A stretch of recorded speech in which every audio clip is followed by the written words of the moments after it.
महज 8वीं पास केदारनाथ पांडे अपनी विद्वता के चलते महापंडित राहुल संकृतायन कहलाए, जो 30 भाषाओं के ज्ञाता थे और जिन्होंने 140 पुस्तकों की रचनाएं की। उन्हें उनकी इसी विद्वता के चलते सोवियत रूस और श्रीलंका से अध्यापन के निमंत्रण मिले। घुमक्कड़ शास्त्र के इस रचयिता को अकादमी पुरस्कार के अतिरिक्त पद्म विभूषण से भी सम्मानित किया गया। राहुल का पहाड़ से भी बड़ा गहरा नाता रहा है। राहुल को अपना आदर्श मानकर घुमक्कड़ी की राह चुनने वाले रतनचंद निर्जर जी आज हमारे न्यूज़ रूम में हैं। आइए हम उनसे जानते हैं कि उनका राहुल जी से क्या नाता है। निर्जर जी, आपका स्वागत है। हमारा सबसे पहला सवाल है आपसे कि राहुल जी से आपका नाता कैसे जुड़ा? भाव कि 1985 में मैं जब किन्नौर में गया तो राहुल जी को एक चैप्टर मैंने पाठ्यक्रम में पढ़ा था। उसके बाद वहाँ मेरे को किन्नर देश पुस्तक पढ़ने को मिली, जिसमें उन्होंने पूरा जो है 1 महीना लगा के इस जनजातीय क्षेत्र की ऐतिहासिक, सांस्कृतिक और उस पर विस्तृत वर्णन करके वो पुस्तक जो है बड़ी कठिनाइयों का सामना करते हुए लिखी थी। इस किन्नर देश को पढ़ के मेरे में भी शौक जागा कि क्यों ना मैं भी उनकी जो पद चिन्ह हैं, जिन पगडंडियों से राहुल जी गुजरे, उनकी यात्राएं करें। तो 1985 में मैंने भी एक प्रण किया कि जब भी मेरे को अपनी सरकारी सेवा से मौका मिलेगा तो जो पुराना तिब्बत हिंदुस्तान मार्ग था उसको मैंने चुना कि मैं जो है थोड़ा थोड़ा करके इस पे चलूँगा। तो पहली मैंने यात्रा पंगी नाले से जो है की थी। निर्जर जी, आप तो सरकारी नौकरी में थे, फिर ये जो घुमक्कड़ी का आपका शौक था, इसको आपने कैसे पूरा किया? वो ऐसा था कि सरकारी नौकरी आने से पहले जो बचपन में हमारे को मजबूरन पैदल चलना पड़ता था। गांव में दुकान होती थी तो पिताजी के पास जो है महीने में 1 आध बार आते थे। और जब मैंने मैट्रिक किया उसके बाद एक दिन मैं चौहर घाटी के जो है घूमने निकला और माताजी मेरे पीछे दौड़ी। तो ये जो दौड़ने का जो पहला पार्ट था वो जो है उसी से शुरुआत में मानता हूँ। 1985 में जब मैं किन्नौर में पहुँचा तो राहुल जी का जो किन्नर साहित्य था या जो घुमक्कड़ी शास्त्र था, उसने जो है मेरे में घूमने के खाद पानी का काम किया। तो उसी से मेरी जो है घुमक्कड़ी की जो है शुरुआत शुरू हुई। यायावरी के दौरान राहुल जी की लिखी पुस्तकों का तो जिक्र होता है, लेकिन बड़े कम लोग जानते हैं कि राहुल जी एक बहुत सुलझे हुए पत्रकार भी थे। हम आपसे जानना चाहते हैं कि ऐसे कौन से उदाहरण हैं जो इनको एक बढ़िया पत्रकार बताते हैं। जो किन्नर देश में अगर आप उठा के देखें तो किन्नर देश में खाली उन्होंने जो है घुमक्कड़ी नहीं की, वहाँ के किन्नौर के जो इतिहास और सांस्कृतिक दृष्टि से जो उन्होंने गहन अध्ययन किया, तो साथ साथ जहाँ जहाँ गए उन्होंने अपना लेखकीय दायित्व के साथ साथ जो वहाँ की समस्याएं थी तो उनको जो है पत्राचार के माध्यम से जो है ये जो है निभाया। और जो NC मेहता जो उसमें जो एक चीफ सेक्रेटरी होते हुआ करते थे, तो उनके साथ उनका पत्राचार चलता रहा। तो वहाँ की जो समस्याओं को उन्होंने वहाँ से देखा, मसलन जंगी में उन्होंने पानी की समस्या को देखा, तो उन्होंने पत्र का लिख के कहा कि आप जो है इस क्षेत्र में जो एक छोटी सी धारा है उसमें बड़ा सा वो करके यहाँ की जो सिंचाई या पेयजल की समस्या को सुलझा सकते हैं। साथ में उन्होंने यह भी लिखा है कि मतलब जो किन्नौर में जो है हमारे हिमाचल दूसरा कश्मीर बन सकता है मेवों के उत्पादन में। आप देखें कि उस किन्नौर में किन्नर देश में उन्होंने बड़ी बारीकी से जो भी बागवानी के वहाँ पौधे होते थे उनकी संख्याओं का तादाद करके उनका उल्लेख किया है। साथ साथ उन्होंने ये भी लिखा था कि मतलब जो भोटी भाषा को पढ़ाने के लिए यहाँ शिक्षकों का व्यवस्था होनी चाहिए, ताकि यहाँ के बच्चे जो है दूसरी शिक्षा के साथ साथ अपनी जो धर्म की शिक्षा है, भोटी भाषा बौद्ध शिक्षा भी ग्रहण कर सकें। एक और भी उनका दृष्टांत होता है कि उन्होंने ये भी लिखा था कि हिमाचल का अपना पत्र होना चाहिए, जिसमें हिमाचल की जो विविध संस्कृति पक्ष उभर के आए।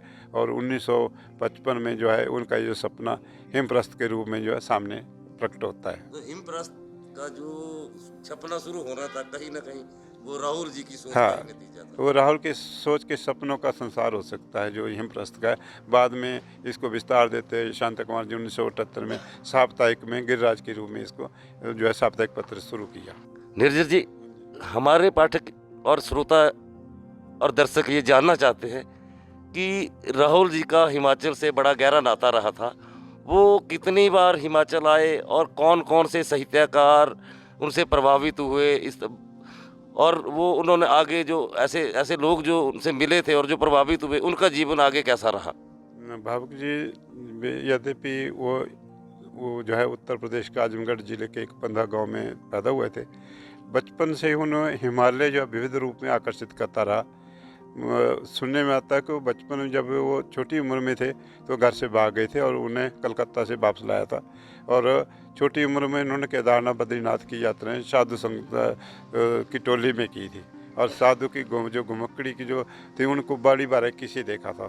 तो जहाँ तक हिमाचल का प्रश्न है, तो तिब्बत आते जाते तो उनकी 4 बार जो है हिमाचल की यात्राओं का वर्णन आता है कि वो 4 बार हिमाचल से यहाँ से आए गए। खासकर उन्होंने किन्नर देश में जो है 1 महीना बिताया और उसके पश्चात फिर 1952-53 में जो है वो आए और उन्होंने हिमाचल प्रदेश के विभिन्न ज़िलों में जाकर वहाँ के जो पुरातत्व है, यहाँ के जो विकास कार्य या दूसरे उनके आंकड़े इकट्ठे करके और एक जो संदर्भ पुस्तक के रूप में जो है यह कार्य किया, जो हिमप्रस्थ के जो है 60 के दशक के अंकों में श्रृंखलावार जो धारावाहिक रूप में प्रकाशित भी हैं। ये अपनी इस यात्रा के दौरान उन्होंने जो चाहे छोटा से छोटा व्यक्ति मिला या बड़े से बड़ा मिला, उन्होंने उनका विस्तृत वर्णन किया है। जैसे वहाँ पौंटा से आते हुए नाहन ठहरे, जनकलाल जी उनके साथ हुआ करते थे और उन्होंने जो है रेणुका लवी मेले का भी जिक्र किया है। तो इस तरह का और जो भी मतलब उनके संपर्क में आए, चाहे वो अधिकारी रहे या छोटा वर्ग रहा। तो मंडी में जब वो बिलासपुर होते मंडी में आए तो मंडी में वो सुंदर लोहिया जी, हुताशन शास्त्री जैसे और जो है उन लेखकों से भी मिले और कृष्णा होटल में ठहरे। और वापसी में जब वो कुल्लू से वापस आए तो जो है मंडी के साहित्यकारों ने, जो लेखकों को पता चला कि राहुल जी हमारी मंडी में आए, तो चौटा बाज़ार में उन्होंने एक जो है साहित्यिक कार्यक्रम किया और वहाँ जो है राहुल जी ने भी अपनी ओर से कुछ शब्द कहे और लेखकों और साहित्यकारों को प्रेरित किया। और जिसमें चंद्रमणि कश्यप जी थे, जिनको उनसे प्रेरणा करके उनके मन में भी जो पुरानी चीज़ें हैं, दुर्लभ चीज़ें, उनको संग्रहित करने का मौका मिला। हम अपने दर्शकों को ये भी बताते चलें कि चंद्रमणि कश्यप जो है वो एक बहुत ही उम्दा किस्म के कलेक्टर रहे हैं और जिन्होंने पुरातत्व से जुड़ी बहुत सी मंडी जनपद की बहुत सी चीज़ों को कलेक्ट किया था। हालांकि ये दुखद बात है कि वो उनकी चीज़ें किसी म्यूज़ियम की शक्ल नहीं ले पाई है। हम निर्जर ये जानना चाहते हैं, क्या ऐसा भी कोई प्रसंग है कि राहुल जी नगरोटा बगवा भी आए? उसी यात्रा के दौरान जब वो वापस आ रहे थे, जोगिंद्रनगर ठहरे थे, उसके बाद फिर वो नगरोटा बगवा के पास उनको जब पता चला कि वहाँ एक शिलालेख है पटियार में, तो वो नगरोटा बगवा से चल कर उसमें देखा जीर्ण शीर्ण किसी खेत में पड़ा था, तो उस शिलालेख को उन्होंने पढ़ा और उस अपनी यात्रा में उसका उन्होंने वर्णन किया है। तो नीरज जी, ये तो आपका जो संबंध था राहुल जी के साथ ये है। अब हम आपसे जानना चाहते हैं कि आपने कौन कौन सी यात्राएं की हैं और किस किस तरह से की है। तो इन यात्राओं ने मेरे को पूरे हिमाचल में जो घूमने का मौका दिया। एक तरह का मेरे पाँव में जो प्लेस पड़ा घूमने का, वो मैं राहुल जी का ही छाया मान सकता हूँ कि राहुल जी के प्रेरणा से सर्विस के दौरान मुझे जो है मतलब जो हिमाचल के जितने भी जनजातीय क्षेत्र में वहाँ जाने का मौका मिला। तो उसमें की व्यवस्था ऐसी होती थी कि पैदल चलना जो है शौक़ नहीं था, मजबूरी थी। आवागमन के साधन कम थे, यातायात के साधन कम थे, तो कई बार जो बसें धोखा देती तो पैदल चलना पड़ता था। तो हिमाचल के जितने में मैं उनको दुर्गम क्षेत्र में अपने 4 धाम मानता हूँ कि अपने जीवन, जैसे कि किन्नौर हो गया, लाहौल स्पीति हो गया, चंबा का पांगी क्षेत्र हो गया, लाहौल और शिमला का डोडरा कुवार क्षेत्र हो गया। तो इसके अलावा चौपाल और हरिपुरदार के क्षेत्र भी उन कठिन क्षेत्रों में माने जाते हैं। ये मेरी यात्रा 83 में जो शुरू हुई और 2018 तक जो है ये क्रमवार चलती रही, जिसमें कभी मैदान में कभी पहाड़ों में मेरा यह यात्राओं का जो है अनवरत क्रम बना रहा। हिमाचल के अलावा आपने उत्तराखंड में भी कई ऐसी पैदल यात्राएं की हैं, उसके बारे में भी थोड़ा सा हमारे दर्शकों को बताएं। उत्तराखंड के चंबा और हल्द्वानी, नैनीताल, इसके अलावा मैं श्रीनगर की यात्राएं की हैं उत्तराखंड में मेरे बहुत से साहित्यकार मित्र हैं, तो उनके साथ एक बार मैं सैन्य शेष जी के साथ, एक चंबा तो हमारे हिमाचल में है और मेरे को उत्तराखंड के चंबा भी देखने का और रहने का मौका वहाँ मेरे को मिला है। इसके अलावा मैंने जम्मू कश्मीर में 1987 में एक बहुत लंबी यात्रा की थी। जब मैं उसमें किलाड़ में था तो लेह लद्दाख की यात्रा की थी। वो मैं जो है किश्तवाड़ से अनंतनाग होते हुए लेह और श्रीनगर से लेह में गया था और लेह से फिर मैं वापस जम्मू होते वापस आया। और 1992 में मैं केरल यात्रा में भी गया था, 300 रुपये जेब में डालकर हवाई चप्पल पहनकर। 16 दिन के बाद मेरी वापसी हुई थी। और इस यात्रा में आपको वापस आने के लिए अपना रेडियो बेचना पड़ा था, हाँ, क्या प्रसंग? वो प्रसंग है कि मेरे को साक्षरता अभियान के तहत एक मित्र ने जबरन भेज दिया था। जेब में 300 रुपये थे नाहन बस अड्डे पे, और उन दिनों स्टूडेंट एक्सचेंज प्रोग्राम के तहत कुछ अध्यापक कम पड़ गए थे और मेरे को एक अध्यापक के रूप में भेजा गया था। तो वापसी में कुछ जो मेरे हमसफ़र थे उनके साथ अनबन हो गई और मैंने झांसी में अपनी यात्रा जो है रोक दी और दूसरी मैं करने आगरा होते हुए मैं दिल्ली पहुंचा। जब दिल्ली पहुंचा तो मेरी जेब में कोई पैसा नहीं था। एक ट्रक से लिफ्ट ली हुई थी आगरा से। उसके बाद मैं अपने एक मित्र की खोज करते हुए गाज़ियाबाद पहुंचा, लेकिन वो मित्र मिले नहीं। उसके बाद एक और मेरे कवि मित्र थे, वो MM सक्सेना, उनके पास गया, लेकिन वो थे ही नहीं वहाँ। आंटी जी उन्होंने मेरी चाय पानी किया, लेकिन उसके बाद मैं वहाँ स्टेशन पे आ गया। जेब में पैसा था नहीं और मैंने अम्बाला पहुँचना था, तो मेरे पास एक 300 रुपये का ख़रीदा हुआ रेडियो था। तो जो रेलवे स्टेशन पे जो न्यूज़पेपर स्टैंड था वहाँ मैंने उससे कहा कि भाई जी मैंने रेडियो बेचना है और मेरे पास किराया नहीं है। पहले तो उसने मेरे को ऊपर से नीचे देखा और कहा कि चोरी का तो नहीं लाया है। मैंने कहा मैं चोरी का नहीं लाया, मजबूर में बेचना पड़ रहा है। और मैंने अपना पत्रकार का आइडेंटिटी कार्ड भी दिखाया, उसमें मेरे पास जेब में न्यूज़ पोस्ट का परिचय पत्र था। तो उसने 300 रुपये के रेडियो के मेरे को 60 रुपये दिए। उनके मैंने पहले तो जो पेट पूजा की और उसके बाद बाकी के से टिकट काट कर मैं अम्बाला पहुंचा।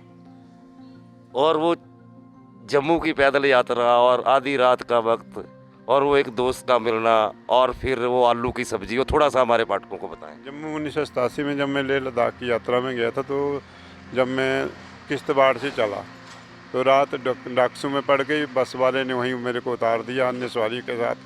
जो मेरा हमसफ़र था तो उसने पूछा भाई जी आप कहाँ जाएंगे? तो मैंने कहा मैं तो घूमने निकला हूँ। तो उसने कहा मेरा घर यहाँ से कोई 15-18 किलोमीटर दूर है, आप चल पड़ेंगे? मैंने हाँ मैं निकला घूमने चला हूँ। तो रात को कोई 3-4 बजे उनके घर में पहुँचे। वो मुस्लिम भाई था और कर्मचारी था। तो जब मैं कोई 3-4 बजे वहाँ पहुँचा, दिन भर का थका भी था और जाते मेरे को नींद पड़ गई। तो आधे घंटे के बाद उन्होंने मेरे को उठाया, साथ में 2-4 और भी जो हमसफ़र थे। तो मैं थोड़ा सा घबराया भी कि अब पता नहीं क्या हो गया। अनजान प्रदेश और अनजान व्यक्तियों के बीच अपने आप को पाके कुछ आशंकित भी था। तो उन्होंने कहा कि जी उठो और आपने खाना खाना है। मैंने कहा मैंने खाना नहीं खाना रात का। नहीं आप खाना खाएंगे, आप हमारे लिए अतिथि खुदा होता है। तो उन्होंने मेरे को अलग से एक थाली में आलू की सब्ज़ी और चावल परोसे और ख़ुद अपने आप उन्होंने एक बड़े से रात में खाना खाया और मेरे को कहा कि आप अब निश्चिंत होकर सोइए। और सुबह उन्होंने मेरे को बस अड्डे पे अलविदा कहने आए और मेरे को श्रीनगर का मार्गदर्शन किया। लेकिन इसी का दूसरा पहलू एक मेरे को जो कटु अनुभव हुआ कि जब मैं करगिल से 2:30 बजे के करीब पैदल चला, तो यात्रा में मैंने सोचा कि चलो कुछ पद यात्रा भी करनी चाहिए। तो वहाँ से मूलबेग 40 किलोमीटर था। तो 2:30 बजे के करीब मैंने करगिल से यात्रा शुरू की। तो तय यह था कि रात को मैं निर्धारित समय में मूलबेग पहुँच जाऊँगा, लेकिन टॉर्च ने भी जवाब दिया और मेरे को रास्ते में अंधेरा हो गया। तो वहाँ जो गांव था वहाँ एक मस्जिद थी और कुछ दुकानें थी। वहाँ के निवासियों से कहा कि मैं रात को ठहरना चाहता हूँ, स्लीपिंग बैग मेरे पास है, अगर आप इजाज़त दो तो मेरे को मस्जिद में ठहरने दिया जाए। तो पहले तो उन्होंने पूछा कि आप कहाँ से आए और कौन सी कौम के हो? तो मैंने कहा कि मैं हिंदू हूँ। तो उन्होंने 2 टूक जवाब दिया कि हम हिंदू को नहीं ठहराते। मेरी बात को कुछ जो सड़क में गोरखा मजदूर लगे थे उन्होंने सुना।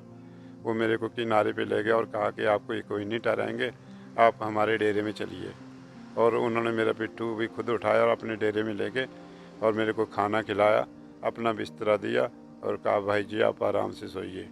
और दूसरे दिन फिर मैंने आगे की यात्रा वहाँ से शुरू की। एक वो क्या किस्सा था निर्जर जी, 100 रुपए की शर्त, 7 महाजन, वीरभद्र जी का बोलना, वो भी हमारे दर्शकों को बताइए आप। वैसे कि 1983 का 31 दिसंबर के लास्ट डेट में मेरा ये पदोन्नति नियुक्ति हुई, शिमला स्टेशन मिला। शिमला में पहले से चॉइस का स्टेशन नहीं था। एक तो आवास की दिक्कत, 1-2 महीने तो मैं कृष्ण भानु जी के साथ रहा, लेकिन वहाँ की उससे मैं कुछ परेशान सा हो गया। और जो अपने सहकर्मी थे उनसे मैंने ऐसे ही एक दिन मजाक में कहा कि मैं यहाँ से ट्रांसफ़र कराना चाहता हूँ।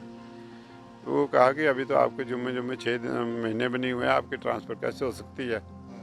तो मैंने कहा लगे शर्त 100 रुपये की शर्त अगर ट्रांसफ़र हो गई। और आपने मुख्यमंत्री वीरभद्र को चिट्ठी लिख दी। वो फिर बात का मैं आपका किस्सा सुनाता हूँ कि अगर ट्रांसफ़र हो जाती है तो आप पार्टी देंगे, अगर नहीं होती तो मैं दूंगा। तो उनसे शर्त लग गई और मैंने 35 पैसे का एक पत्र लिखा उसमें के जो तत्कालीन अंतर्देशीय पत्र, जो तत्कालीन हमारे मुख्यमंत्री राजा वीरभद्र सिंह जी थे, उनको पत्र मैंने लिख दिया। कुछ दिनों बाद वो पत्र जो है हट फिर के वहीं मेरे ऑफिस में आ गया। जो संबंधित क्लर्क था पहले, तो उसने मेरे को वहाँ डराया कि आपने सीधे पत्र कैसे लिखा, आपके खिलाफ कार्रवाई होगी। मैंने कहा मैंने कोई गुनाह थोड़ी किया है, मुख्यमंत्री को पत्र लिखा है, आवेदन किया। तो कहा कि आपकी ट्रांसफ़र नहीं हो सकती, आपका शॉर्ट स्टे है। मैंने कहा कि आप ये अब रास्ता बताइए कैसे है वो। तो उन्होंने कहा कि मुख्यमंत्री से आपको रिकमेंड करा के लाना पड़ेगा। तो क्लिनी में मेरा 250 रुपये का क्वार्टर था बिना दरवाजे का। तो वहीं से मैं हाफ डे की छुट्टी लेके वहाँ सुबह पहुँच गया ओक ओवर में। पहले दिन मेरा नंबर नहीं पड़ा, दूसरे दिन फिर गया तो उसमें पहले मेरा जो 6ठा नंबर था वो 46वें नंबर पे पहुँच गया। तो जैसे जैसे भीड़ सरकती गई मिलने वालों की, मैं भी आगे सरकता गया। तो जैसे मेरा नंबर आने वाला था, अंदर से आवाज़ आई कि जिन्होंने अपनी ट्रांसफ़र करानी है वो संबंधित मंत्रियों के पास चले जाएं। लेकिन उसने निर्णय किया था कि मैं मिल के जाऊँगा। तो मेरा नंबर आ गया, मैं अंदर चला गया। तो उसमें साथ में सतमार्जन जी बैठे थे, स्वर्गीय सतमार्जन जी। और जो वो मेरे से आगे जो थे वो ट्रांसफ़र करवाने के रुकवाने के चक्कर में थे, मैं करवाने का था। वो तो राजा साहब का कुछ मूड उखड़ा भी था। जैसे मेरा नंबर आके, हाँ जवान क्या काम है। मैंने कहा जी मैं ट्रांसफ़र करवाना चाहता हूँ। कि कहाँ के लिए। मैंने कहा जी मैं किन्नौर जाना चाहता हूँ। तब उन्होंने सिर उठा कर गौर से मेरे को ऊपर से नीचे देखा और मुस्करा कर सतमार्जन की तरफ पलटे और कहा, महाजन साहब देखा आपने, हिमाचल का पहला कर्मचारी है जो कहता है कि मैंने ट्राइब ले नहीं जाना है। तो मेरे को मेरी पीठ ठोकी और कहा साहस बेटा। और तीसरे चौथे दिन मेरी ट्रांसफ़र जो है किन्नौर के लिए हो गई। और मैंने सर निर्जर जी की एक कालजयी रचना है खिंद। हम चाहेंगे कि अपनी इस रचना का कुछ पाठ भी निर्जर हमारे दर्शकों पाठकों के लिए करें। खिंद। माँ जब भी उधेड़ती है फटी पुरानी खिंद, हर नगंदों लीरों के साथ चुपचाप करती है बातचीत। आंखों में घिर आता है यादों का खारा जल, भीग जाता है चादरों का कोना। मेरा बच्चा टुकर टुकर निहारता है दादी का चेहरा। शाम लौटने पर मुझसे पूछता है एक सवाल, पापा दादी क्यों रोती है खिंद उधेड़ती बार। आखिर क्या साख संबंध है इन लीरों के साथ। मैं निरुत्तर देखता हूँ बच्चे का वो चेहरा, खो जाता हूँ यादों के बियाबान जंगल में। क्षण भर स्मृति वात्यान से झांकने लगते हैं संयुक्त परिवार के चेहरे। चाचा ताया के साफे लहराने लगते हैं सतरंगी इंद्रधनुष बनकर मेरी आंखों के सामने। बच्चों के जग्गू सुतनू याद दिलाते हैं बीते बचपन की। दूसरे दिन मैंने देखा माँ बतिया रही थी जमुना चाची से, बांच रही थी यादों के पुराने खत। पैरनी नीला टुकड़ा रेशमा के स्कूल वर्दी की निशानी है। ये पप्पू के बापू की फौज की वर्दी होती थी। इस साटन के टुकड़े में छिपी है भाभी कलसों की निशानी। इसी चादर से खींचा था सौहरे के सामने लंबा घूंट हुक्का भरती बार। इसी घघरे से डाला था रोसों के बापे गिद्धा। इसी लिंगचोली से किया था नूह कंदरोला।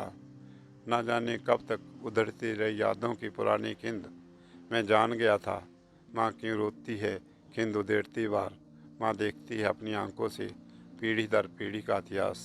माँ देखती है अपनी आंखों से पीढ़ी दर पीढ़ी का इतिहास। बहुत बहुत। तो ये थे गेस्ट इन न्यूज़ रूम में हिमाचल प्रदेश के जाने माने घुमक्कड़ रत्नचंद निर्जर जी। इसी तरह फिर किसी नए मेहमान से न्यूज़ रूम में आपका परिचय करवाएंगे। अभी तक के लिए इतना ही। जय हिंद, जय हिमाचल।